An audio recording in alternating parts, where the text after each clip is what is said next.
Bismillahirrahmanirrahim. Assalamualaikum warahmatullahi wabarakatuh.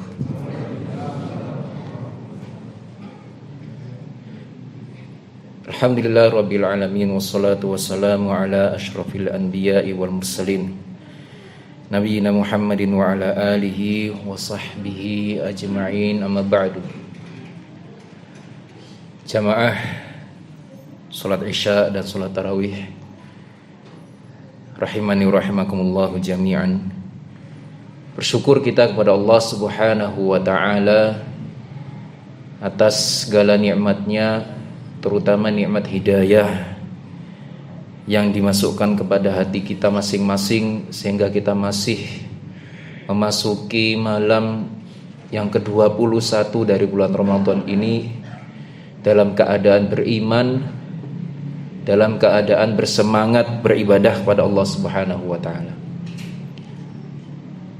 Dan juga taufik yang diberikan oleh Allah Subhanahu wa ta'ala sehingga kita masih bisa sampai sekarang ini berusaha beribadah, beramal solih dengan mudah, dengan nyaman, tentram,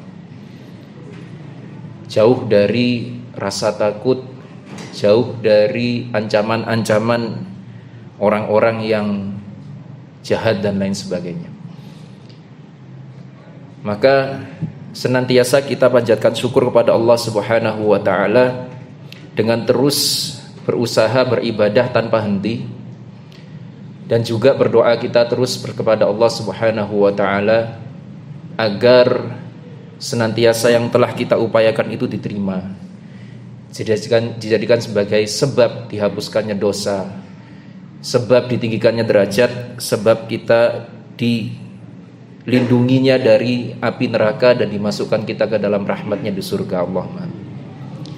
Ma'asyiral muslimin rahimani wa rahmakumullah. Salah satu hal yang dikejar oleh umat Islam dalam kehidupannya itu adalah keberkahan, barokah. Dan namanya keberkahan itu secara bahasa artinya adalah an-numu atau tumbuh. Sesuatu yang asalnya satu memberikan kebaikan dua, dua menjadi tiga, empat, dan seterusnya. Itu namanya keberkahan. Dan yang dimaksud dengan keberkahan itu bukan di dalam Islam, bukan dari segi materi. Artinya kalau orang membeli ayam, berternak ayam, ayam yang asalnya 100 kemudian menjadi 200, lalu 300, 400 dan seterusnya, itu bukan itu yang dimaksud keberkahan. Yang dimaksud dengan keberkahan di dalam Islam itu bagaimana sebuah harta atau sebuah nikmat dari Allah itu bisa memberikan kebaikan dia di akhirat. Sebuah uang misalnya dia sedekahkan 10.000, nilainya bisa menjadi 1 juta, 10 juta di sisi Allah Subhanahu wa ta'ala. Itulah namanya keberkahan. Contoh misalnya keberkahan harta tadi, keberkahan umur, keberkahan anak, keberkahan umur. Orang mungkin umurnya tidak panjang, waktu yang dia habiskan itu mungkin sama dengan orang lain untuk beribadah, sama-sama 10 jam misalnya. Namun yang satu beribadah 10 jam ibaratnya seperti ibadah 1 tahun.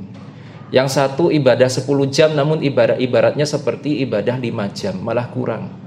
Nah, mana yang berkah adalah orang yang ibadahnya berlipat-lipat. Itu dilihat dari kualitasnya. Orang umurnya mungkin sama-sama 40 tahun, 50 tahun. Namun yang satunya dengan kebaikan yang diberikan oleh Allah Subhanahu wa ta'ala, umur yang 40 tahunan itu nilainya sama seperti umur yang orang yang hidupnya berabad-abad. Kita ambil contoh misalnya Rasulullah Sallallahu Alaihi Wasallam, para sahabat, mereka hidupnya singkat-singkat. Ya, jarang di antara para sahabat itu yang sampai 100. Jarang di antara mereka sampai 70, 80, kebanyakan 60 sebagaimana sunnah Rasulullah sallallahu alaihi wasallam. Namun kebaikan mereka banyak. Sebagai contoh misalnya yang lain, Imam An-Nawawi rahimahullahu taala. Umurnya cuma 45-46 tahunan saja. Beliau wafat dalam usia yang relatif muda. Namun Masya Allah kebaikan yang beliau lakukan sampai sekarang masih dinikmati oleh kaum muslimin. Kitab beliau Riyadhus Shalihin, kitab beliau Al-Adhkar, kitab beliau Syarah Imam Muslim, Al-Majmu' dan lain sebagainya. Sehingga sampai waktu yang dikehendaki oleh Allah Subhanahu wa taala, selama kebaikan beliau itu masih dikaji bermanfaat, itu beliau seolah-olah seperti hidup. Ya, seperti hidup di antara kita, masih terus beribadah, pahalanya mengalir. Ma'asyiral muslimin rahimani wa rahmakumullah.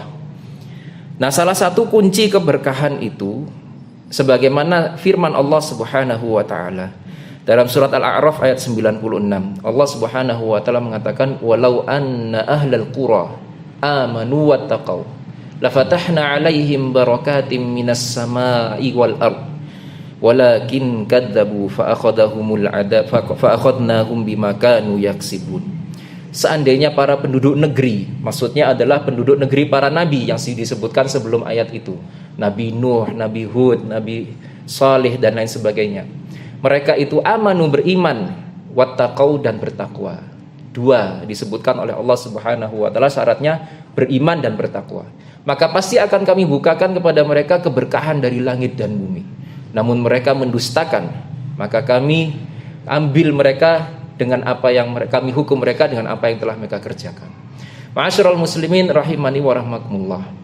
Maka jika kita ingin umur kita berkah, harta kita berkah, anak-anak kita berkah, istri kita, suami kita, keluarga kita berkah, dan yang lain sebagainya, maka syarat pertama kita harus beriman, dan iman sebenar-benarnya iman.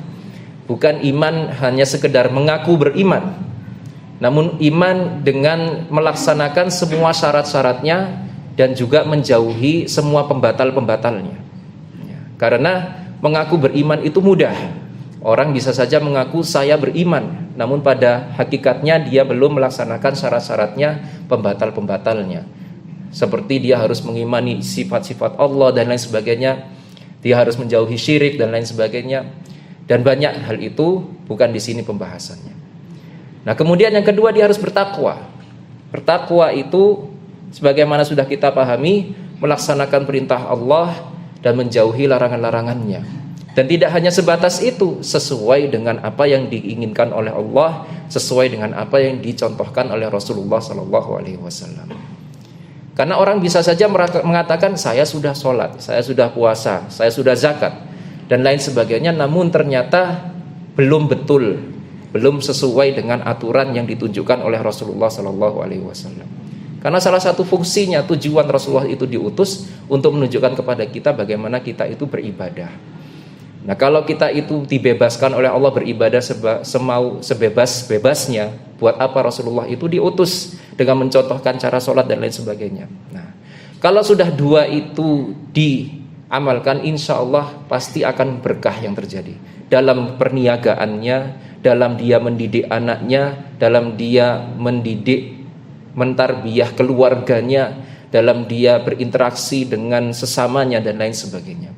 Ma'asyiral muslimin rahimani wa rahmakumullah.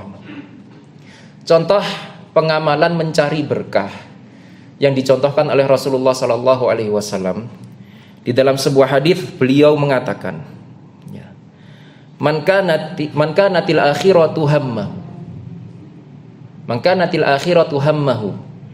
Ja'alallahu hinahu fi qalbihi wa jama'a lahu syamlahu wa atathu dunya wa hiya raghimah.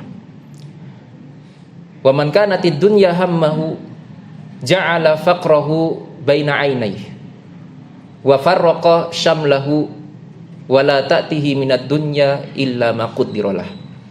Rasulullah sallallahu alaihi wasallam mengatakan, barang siapa yang orang itu akhirat adalah kegelisahannya, akhirat adalah hal yang membuat dia itu pusing, yang menjadi beban pikirannya. Bagaimana maksudnya?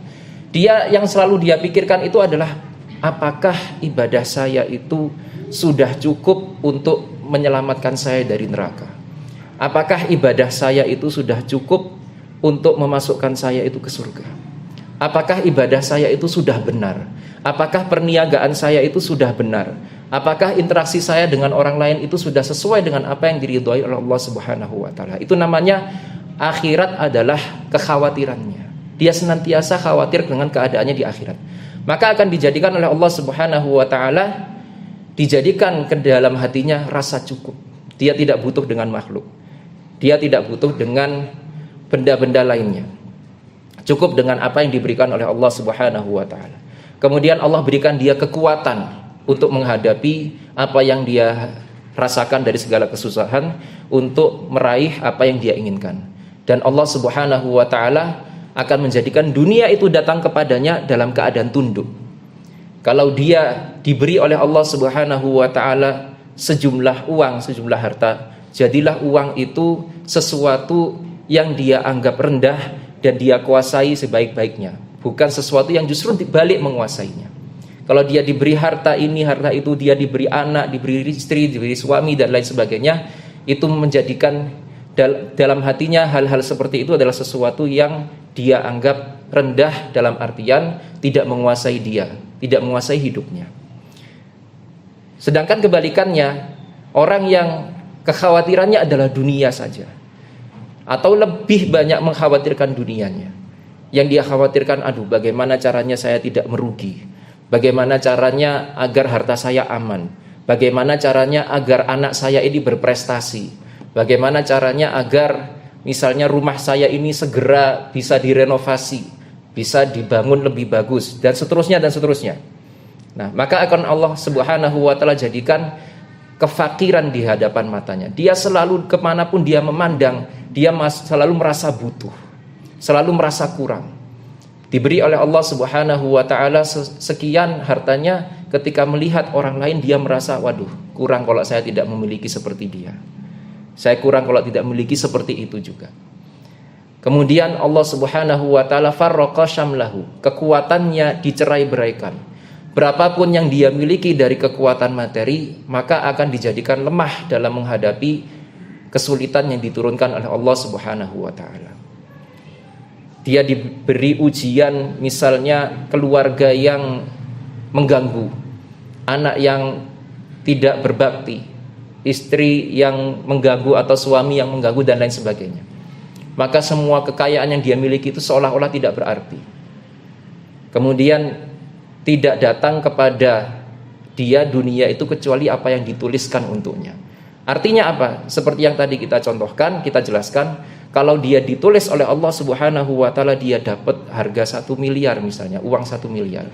Maka manfaat 1 miliar itulah yang dia rasakan. Tidak ada pengembangannya, tidak ada barokahnya. Tidak ada berkali-kali lipatnya pahala di balik itu. Itu karena dia lebih memikirkan bagaimana dia meraih dunia dan lupa dalam meraih itu apa yang diinginkan oleh Allah Subhanahu wa taala. Ma'asyiral muslimin rahimani wa rahmakumullah. Maka sudah sejauh ini kita melewati Ramadan di tahun ini, dan sudah banyak sekian Ramadan yang sudah kita lewati. Maka termasuk bagian dari muhasabah diri adalah kita melihat dari sekian yang diberikan oleh Allah Subhanahu wa taala, dari umur, harta, ilmu dan lain sebagainya, sudah berkahkah yang sudah diberikan oleh Allah itu, ataukah justru kurang nilainya, kurang dari yang sebagaimana mestinya.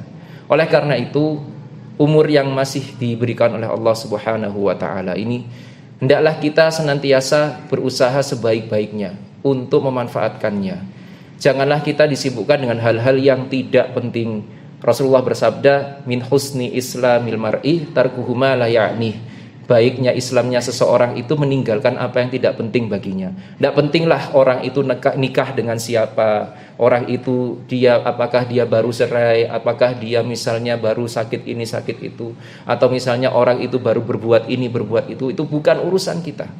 Yang akan ditanyakan oleh Allah Subhanahu wa taala, kita itu nanti ketika di hari kiamat ditanya, ya, umur kita digunakan untuk apa? Harta kita digunakan, diinfakkan untuk apa? Ilmu kita itu diamalkan untuk apa? Itulah yang ditanyakan oleh Allah Subhanahu wa taala, bukan orang lain. Nah, kita perbanyak sekarang amal-amal, jauhi dari hal-hal yang tidak bermanfaat, dan senantiasa fokus, jadikanlah kekhawatiran kita itu akhirat.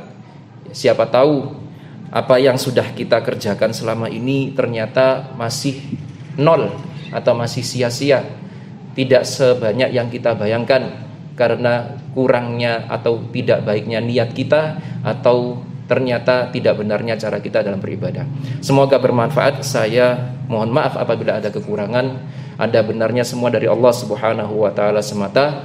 Wassallallahu ala nabiyina Muhammad. Assalamualaikum warahmatullahi wabarakatuh.